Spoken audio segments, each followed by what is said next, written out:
Bonjour à tous. La raison pour laquelle je fais cette petite vidéo, c'est pour Mary et moi, et bien sûr, notre sœur dans la divine volonté, Alejandra Acuna. Nous voulions partager ce bel article qui est paru récemment. C'était ce mois-ci dans le diocèse. C'est le journal diocésain de Trani, bien sûr, là où se trouve Corato et où ce don de vivre dans la divine volonté a commencé. Et c'est un article magnifique. Et cela nous a touchés, ma femme, Alejandra et moi, car il représente au fond ce que nous voulions accomplir dans nos cœurs quand nous avons eu l'idée du Congrès international. Et j'espère que vous serez patients pendant que je lis ceci. Voici l'article en question d'Italie dans leur petit journal du diocèse. Et vous y verrez des photos de l'événement que nous avons eu à Orlando. Pour ceux d'entre vous qui y étaient, c'est facilement reconnaissable. Et bien sûr, nous avons des vidéos sur tout où vous pouvez voir le congrès se dérouler. Voici la délégation d'Italie. Et voici le père Isole qui a parrainé l'événement avec nous à Orlando. Il est le curé de l'église Holy Cross à Orlando. C'est un prêtre vraiment magnifique. Et voici une autre photo de l'événement. Mais j'aimerais que vous me suiviez pendant que je lis ce merveilleux article. C'est un entretien avec Enzo Arbor. Janvier-février 2026. De plus en plus la spiritualité de la divine volonté.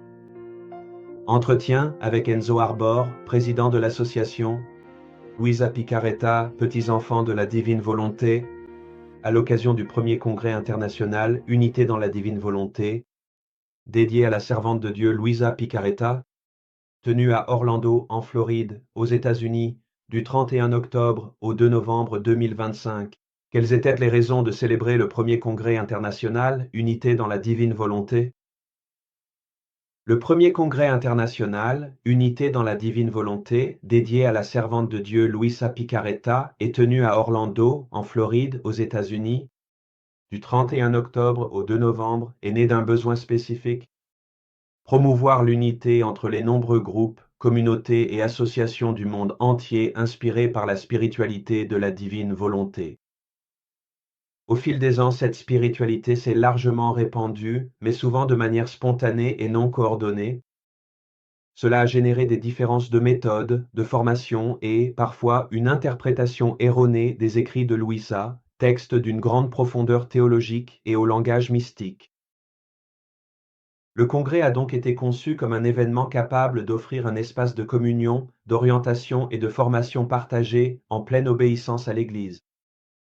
Au cœur de l'initiative se trouvait l'appel évangélique à l'unité, afin que tous soient un, et la référence à l'association Luisa Picaretta, petits-enfants de la divine volonté de Corato, seul organisme officiellement reconnu par l'Église et promoteur de la cause de béatification.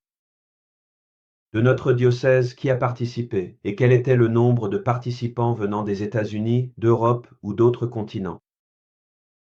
La participation de l'archidiocèse de Trani-Barletta-Biceglie a été significative. Ont participé au congrès en tant qu'intervenants, représentant l'association Luisa Picaretta LCDW, moi-même, Enza Arbor, en tant que présidente, et Antonella Bucci. De la paroisse de Santa Maria Greca, où se trouve le tombeau de la servante de Dieu, le curé, le père Vincenzo Bovino, a participé, ainsi que Carmelo Volato, membre de l'association. Le père Sergio Pellegrini, assistant ecclésiastique de l'association et vice-postulateur de la cause, a contribué par un message vidéo enregistré, tandis que l'archevêque Monseigneur Leonardo d'Ascenso a envoyé un message écrit de salutation et d'encouragement. Le congrès a bénéficié d'une participation véritablement internationale. Environ 800 fidèles, laïcs et religieux y ont assisté, venant de divers États des États-Unis, d'Autriche, du Canada, de Colombie, du Costa Rica, de Cuba, d'Équateur, de France, d'Italie, de Maurice, du Mexique, du Pérou, de Porto Rico, du Salvador, d'Espagne, d'Ouganda, du Royaume-Uni et du Venezuela.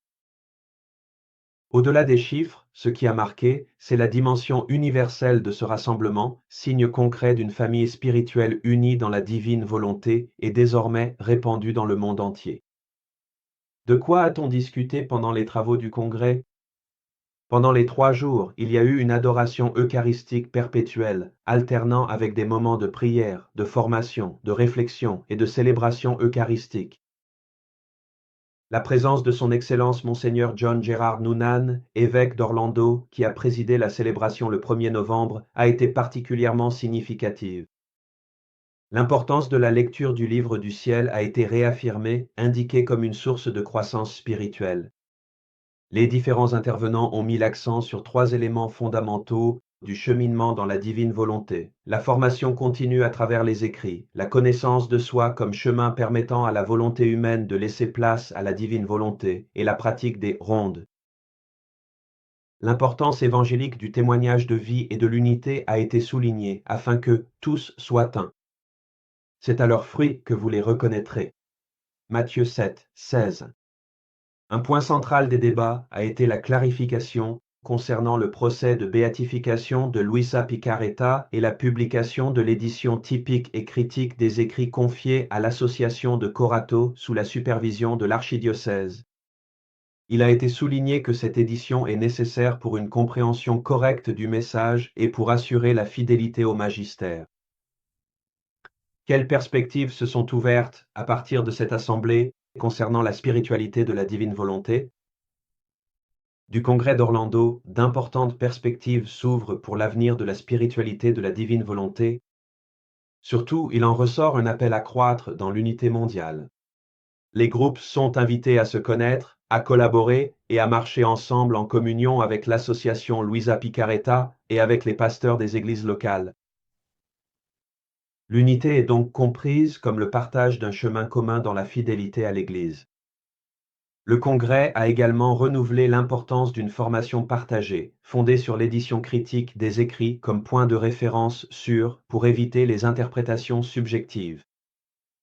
Enfin, il a été souligné que l'unité vécue dans la charité devient une proclamation évangélique et rend crédible la spiritualité de la divine volonté.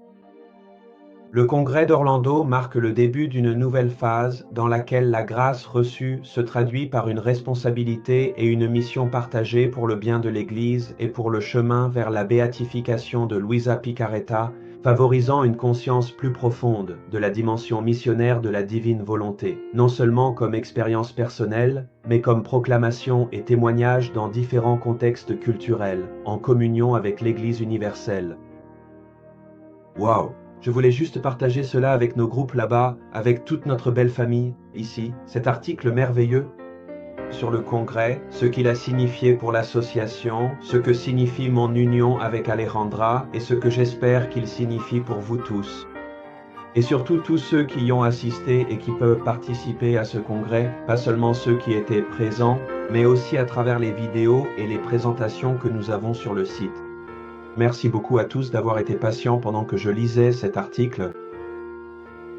Continuez à grandir. Avançons tous ensemble dans ce don merveilleux et magnifique. Prenez soin de vous. Au revoir.